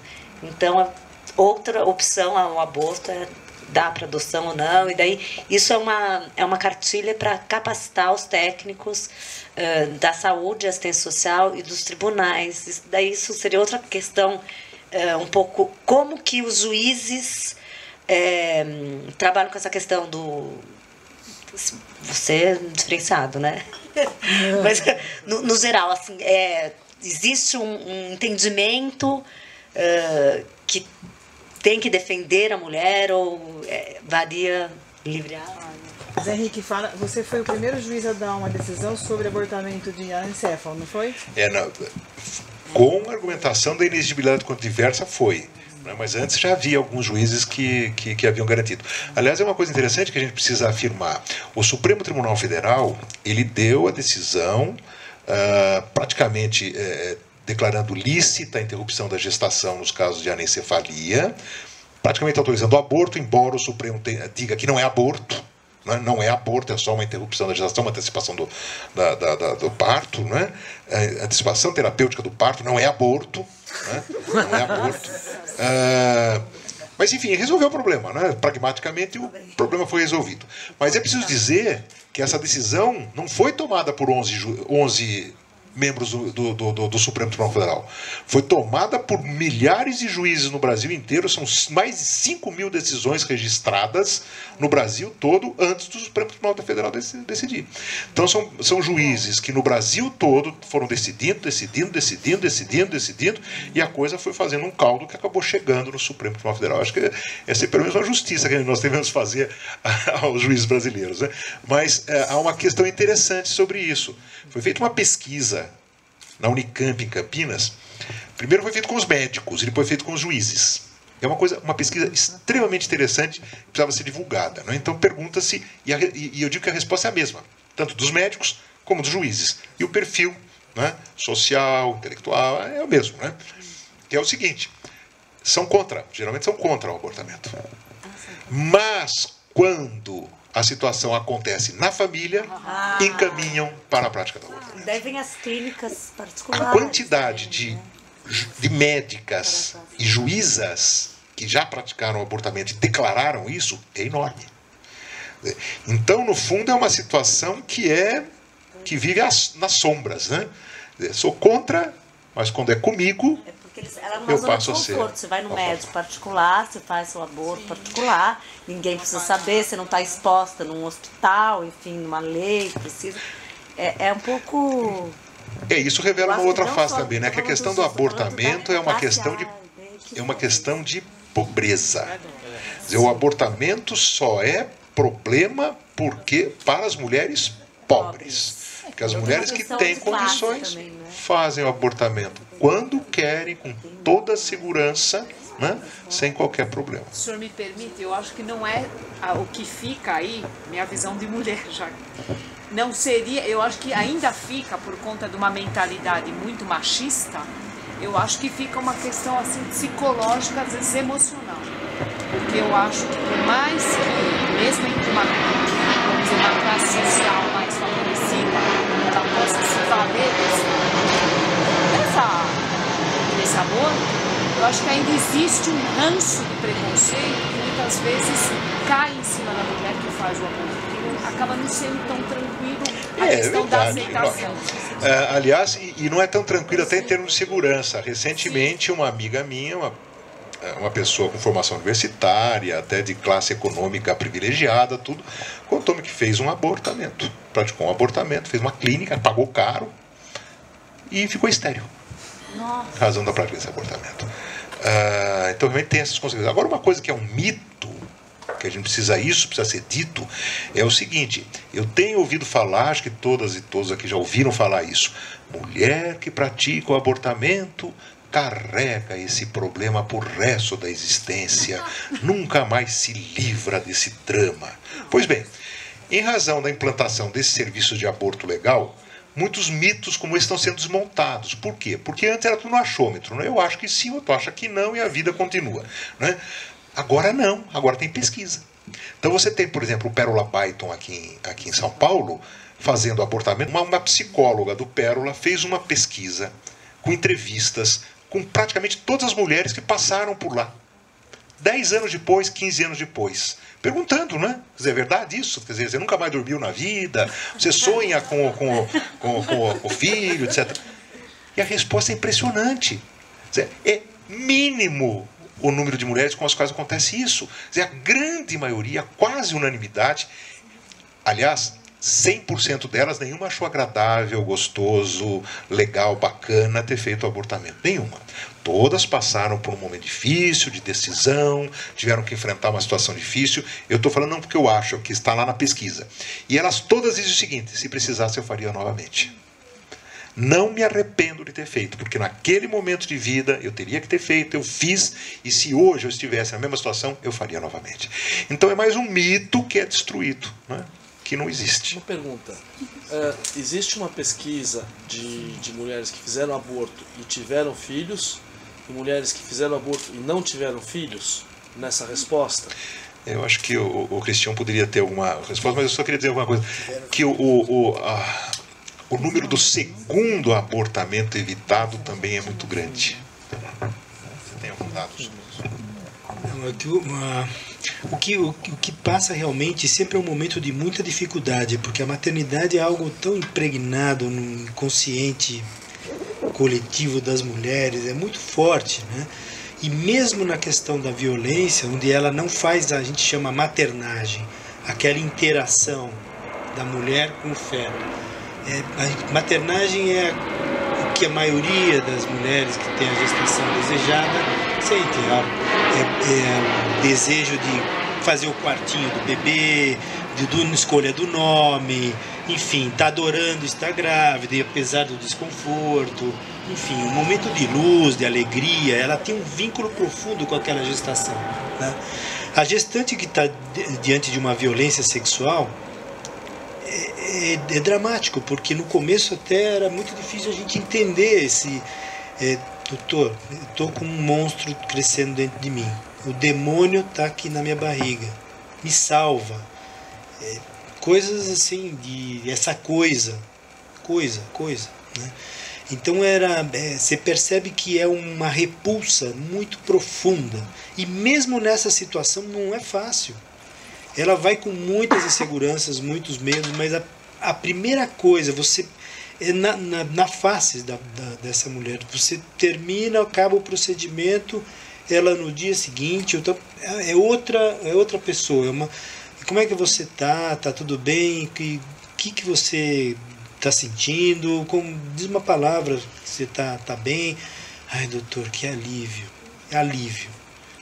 não está feliz, não está soltando o rojão, mas é uma sensação de alívio daquele peso que ela é insuportável para ela manter aquela gestação. Então isso deu muito empoderamento para as equipes que atendem essas mulheres dentro do hospital, porque outras pessoas, outros profissionais passam também a entender um pouco melhor todo esse psiquismo alterado que surge, né? Agora há pouco exatamente disso, da gravidez indesejada, esses casos horrorosos que a gente vê que a mãe joga a criança na caçamba. Sim. Porque é um ato desesperador. Desespero.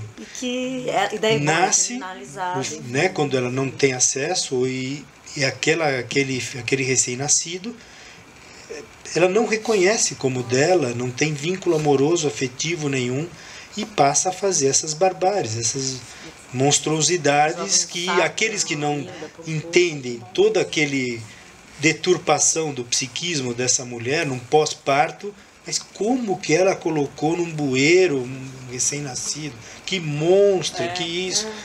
Mas ela está doente profundamente, né? É muito difícil a compreensão da sociedade de que não... Se tivesse uma questão do aborto mais legal... A gente tem um caso recente de uma moça que não teve acesso, ela nasceu, e ali ela contou que a gestação era fruto de uma violência e que ela não sabia por conta disso, o nível educacional, social, tal, teve o parto. E não quis ver, fez o processo de doação e continua acompanhando com a psicóloga.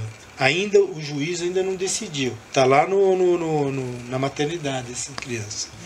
E essa moça tá apresentando para as psicólogas uma dificuldade, um conflito da doação. Olha só que interessante, ela não quer ver, ela não quer, mas ela está com um conflito tremendo, um sofrimento atroz de doar, porque ela tem um filho anterior, né? Então são situações muito complexas, muito difíceis. Às vezes a equipe fica na insegurança, por isso que tem que dar às vezes um tempo nesses casos, né, para maturar. E é bom até que a gente sabe que os tribunais têm equipe de psicólogos e assistente social que fazem essa entrevista também dentro do tribunal, pelo menos aqui em São Paulo, e a gente tem visto que isso também elas trocam ideia, compartilham, né, para uma decisão final do juiz com relação ao encaminhamento desse recém-nascido. Mas a situação é dramática, o psiquismo delas completamente alterado. Eu não sei se tinha alguma outra pergunta sobre número que perguntaram. Eu queria saber, o Papa deu uma declaração recente, não sei se vocês chegaram a ver, sobre a questão do aborto, que é hoje, né? Em termos políticos, hoje ou ontem, né? Hoje. Perdoou todos. Falou que é para os padres perdoarem as mulheres que abortam. Independente da questão religiosa, vocês acham que isso pode ter algum impacto? Eu acho que é o primeiro Papa que fala isso. Católico, né? A gente assim, tem uma história desses debates, né, mais dentro do meio médico, do meio dos hospitais e tal, mas eventualmente tem, às vezes, na plateia alguém religioso, e muitas vezes se convida também um padre. Eu acho que essas discussões, quando você polariza no conflito da moral, a gente não consegue resolver, porque aí é uma reflexão bioética, né? Quem tem mais valor, a vida da mulher, ou nessa circunstância a vida do feto? Será que realmente essa mulher tem que ir para a morte porque é católica, ela não pode interromper diante de uma gestação que vai trazer um risco muito grave à sua vida? E são reflexões bioéticas. Do ponto de vista moral, para a religião católica, juntou os gametas, é sagrado, não pode mexer, né? Não pode se tocar. Então, eu acho que essa posição do Papa, ele ameniza a discussão. Porque eu já participei de mesas em que, com o Osmar Colás, por exemplo, que você conhece, um outro colega ginecologista, e que o padre falou: vocês estão excomungados para a eternidade. O Osmar olhou assim e falou: caramba, né? Ficou quieto. Aí eu peguei o microfone e falei pro padre, falei: desculpa, padre, mas eu não sou católico, eu sou protestante presbiteriano, não posso ser excomungado pelo senhor. E ficou aquele silêncio, né? Aí o Osmar, muito assim, quebrando o gelo, refletiu e falou: caramba, eu não sou protestante, para onde que eu vou?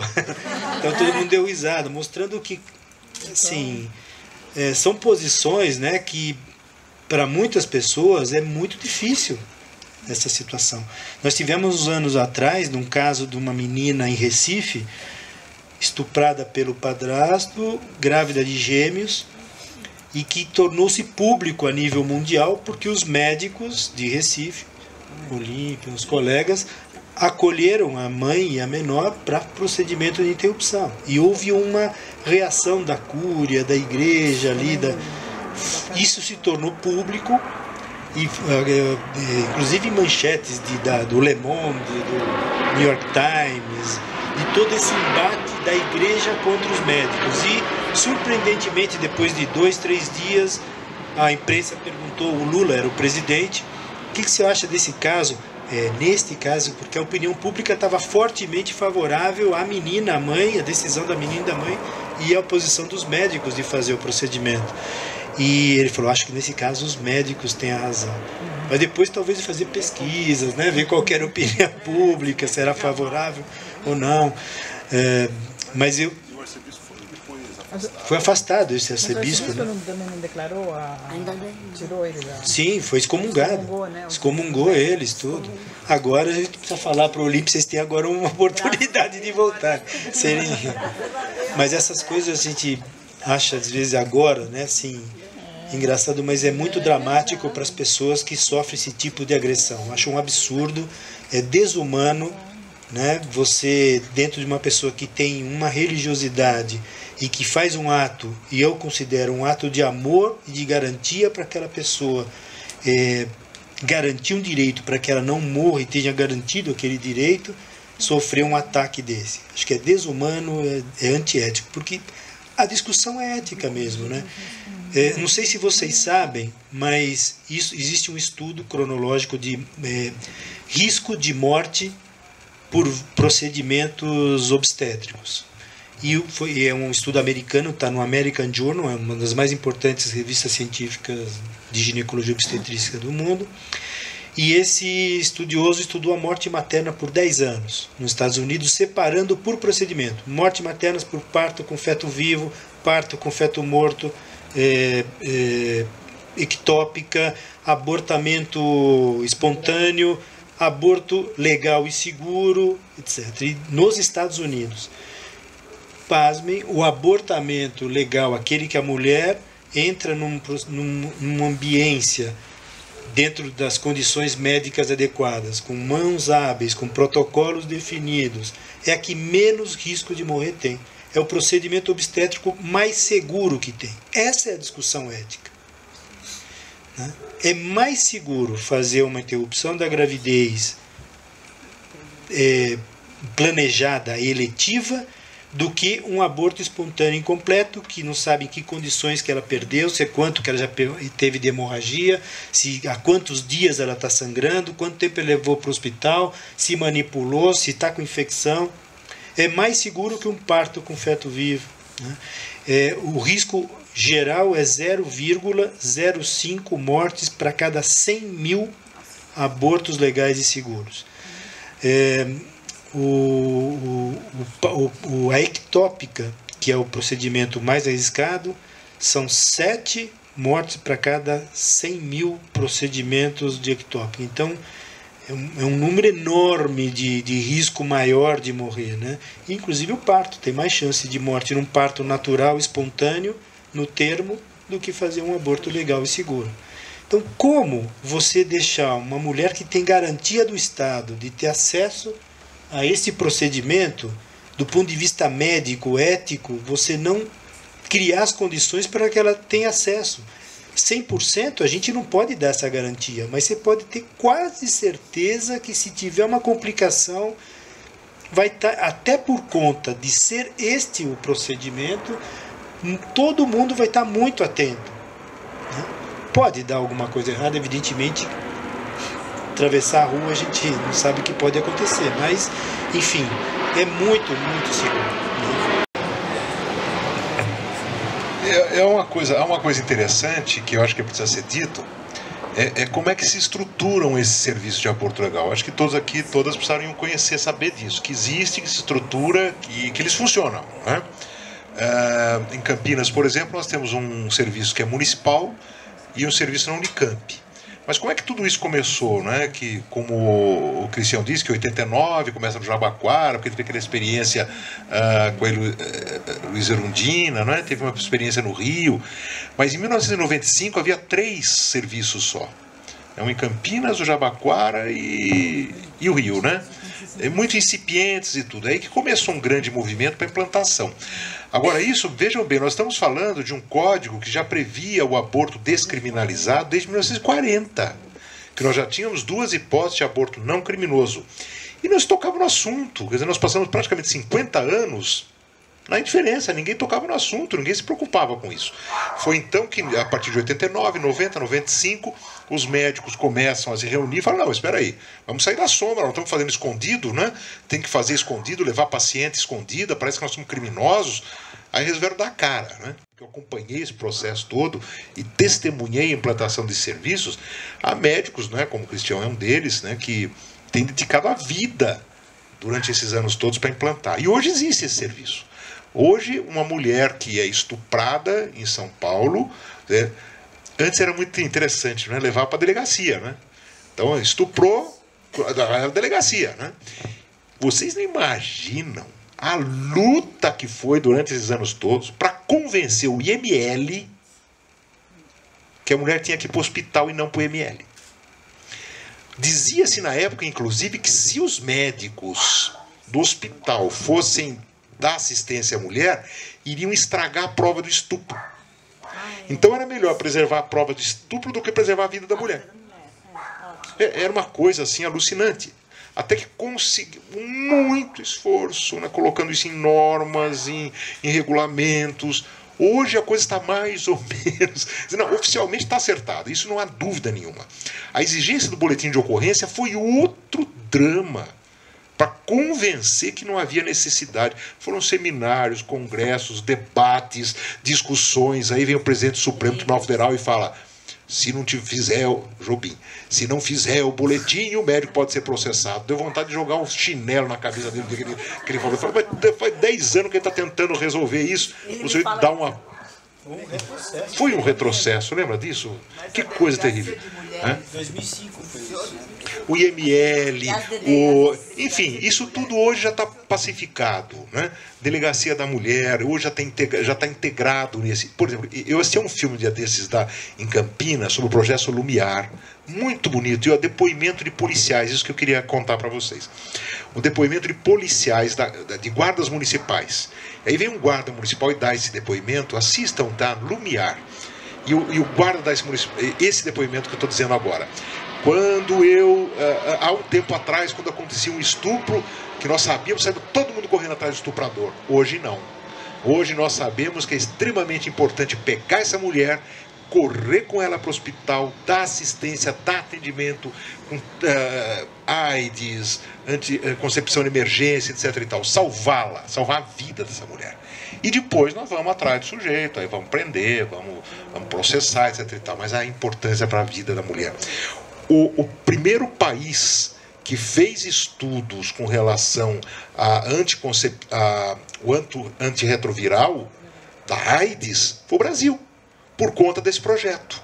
Quer dizer, dentro desse projeto nasceu a ideia seguinte, de que a mulher que é estuprada precisa tomar a medicação para evitar a AIDS, porque muitas morriam em razão da AIDS. Né? Então vejam que foi um projeto extremamente exitoso, com muito sucesso, apesar de muito pequeno para a dimensão do país. Mas é importante que todos saibam que funciona. Aquela fórmula ainda, que ele sempre dizia, e todo mundo ria, né? Que toda mulher é sedutora e mentirosa, ainda continua acontecendo, mas ela já foi minimizada muito nesses serviços. Então, como é que funciona? A mulher chega lá, ela diz que foi estuprada, parte-se do princípio de que ela está falando a verdade. Acolhe-se, atende-se. Por isso que o Cristiano várias vezes falou a equipe, não é? A equipe decide, a equipe. Porque isso não é levado para o judiciário, é equipe. Há equipes capacitadas que acolhem, atendem essa mulher, ouvem a história dessa mulher e decidem e fazem o aborto, sem nenhuma intervenção judicial. Então é bom que todos saibam disso. Né? Quando tiver a notícia de uma mulher que passa uma situação como essa, tem que caminhar para esse serviço, porque serão acolhidas.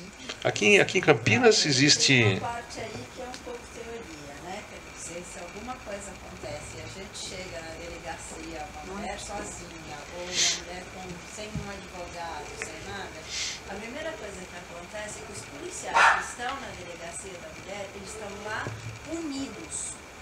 Eles não estão lá preparados, desculpa, mas... Não peça desculpas, não, porque eu não sou policial, não sou chefe da polícia, não sou eu que designo os policiais, e tem muita verdade no que você está dizendo, tem muita verdade, é isso mesmo. Continua muito preconceito. O que eu disse é o seguinte: existe o sistema que pode funcionar, existem alguns lugares em que funciona. Não é? Eu estou dando um exemplo de Campinas, e que lá eu vivo essa realidade, que foi montado um imenso de um esforço para conscientizar os policiais e tudo, mas mesmo assim ainda temos esse problema. Não é? E isso tem que ser levado para todos os lugares. Eu vi depoimentos de delegadas de polícia que, quando a pessoa isso naquele comecinho, né, no 90 e pouco, quando a mulher chegava lá, fui estuprada, ela abria a gaveta e puxava a anticoncepção de emergência para dar para a mulher, a própria delegada. Então existem lugares em que funciona, que tem consciência, mas ainda, infelizmente, a estrutura é muito precária, é muito aquém da necessidade, inclusive nas delegacias de mulher, sem dúvida nenhuma. Teve uma delegada de DDM da Brasilândia, inclusive, discurso completamente, a mulher dá mesmo, assim... É ideologia patriarcal mesmo. Está fazendo aqui numa DDM. Mas se forem levadas para o Pérola Baito, serão atendidas. Se forem levadas lá para Cachoeirinha, serão atendidas, né? Certamente com deficiências e com dificuldades, né? Que não são serviços espetaculares. Mas é possível acontecer, né? E é bom que a gente saiba que isso é possível. Que não funcionava à noite. Então a delegacia da mulher... Nem final de semana. É, ótimo. Você tem horário para ser violentada, né? A gente pode combinar com os estupradores, né? Para não trabalhar final de semana. Horário comercial é melhor não, né? Lógico.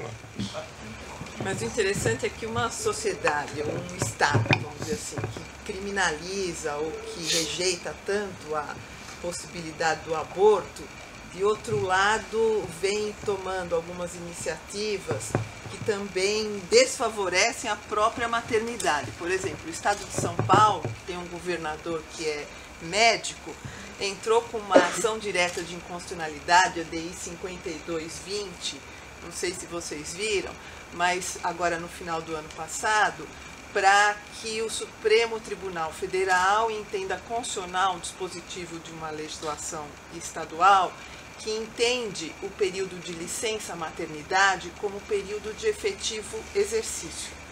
Então, principalmente para fins de estabilização no serviço público.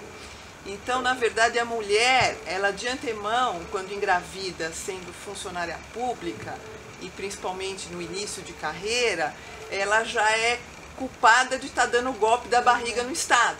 Porque se aquele tempo de serviço dela não pode ser contado como tempo de efetivo exercício, quer dizer, ele é um tempo do quê?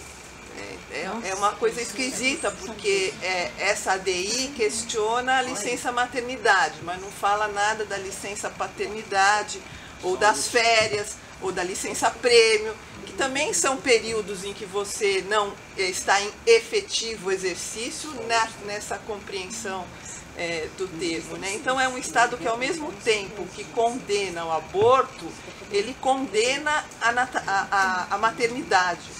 É um Estado que condena a mulher por ser mulher em todas as suas acepções, né? É uma coisa maluca, é muito difícil de entender, de aceitar. Enfim, entra naquela questão do empoderamento, né? E eu acho, Torres, que a licença maternidade, ela não é um direito da mulher, ela é uma obrigação. A mulher, funcionária pública ou servidor ou funcionária privada, ela é obrigada a gozar de licença maternidade. Ela não pode chegar no estado do empregador e dizer o seguinte: olha, eu não vou ficar, principalmente servidora pública, eu não vou ficar os 6 meses fora, né? Você obrigatoriamente tem que cumprir. Então, como é que você pode ser punida por uma obrigação, né, decorrente da sua condição de ser humano feminino? Então, essa ação direta de inconstitucionalidade 5220, eu acho que deve ser acompanhada por todos nós, porque além de precarizar a situação da mulher servidora, isso certamente, se for acolhido, vai precarizar a condição de maternidade num futuro não muito longo, aí crianças, da mulher, né, trabalhadora, né? E das crianças, enfim, de tudo isso. Mas é um absurdo que num Estado governado por um médico, né, a ação tenha sido proposta aí. Então, você está falando desse negócio, a Márcia falou também do empoderamento da mulher, como o aborto, a criminalização do aborto tem a ver com uma espada sobre a questão sexual da mulher. Eu não sei se você viu uma pesquisa recente que saiu do IBGE, dizendo que a redução da natalidade foi maior entre os beneficiários do Bolsa Família. Havia um mito de que as mulheres tinham mais filhos do Bolsa Família para ganhar mais Bolsa Família. E exatamente o contrário, ou seja, com o Bolsa Família, de certa forma, empodera a mulher, porque é para ela que é direcionado o cartão, enfim, ela começa a entrar mais no mercado, ter mais acesso a questões de contracepções, não sei o que, e tem baixado o número de filhos. Então, inverteu. O IBGE recente, acho que a semana passada saiu isso, e está diminuindo a natalidade maior no extrato que recebe Bolsa Família. Interessante isso. E o aborto masculino não é criminalizado. Não. Não porque nós não engravidamos, mas nós abandonamos as mulheres que engravidam, né? Nós abortamos, né? Nós praticamos o aborto. Isso não é criminalizado. Enfim, essa questão dos direitos sexuais e reprodutivos das mulheres tem uma complexidade enorme, né? Mas ela sempre tem essa linha da ideologia patriarcal, e ela é constante, né? E a questão trabalhista, a questão administrativa, a questão sexual, em todos os sentidos. Muito obrigada. Eu que agradeço, obrigado. A gente gravou e Muito vai obrigado. pro YouTube. A gente Foi tem um muito canal bom. no YouTube, Quintal Amêndola, e vai pro YouTube essa gravação.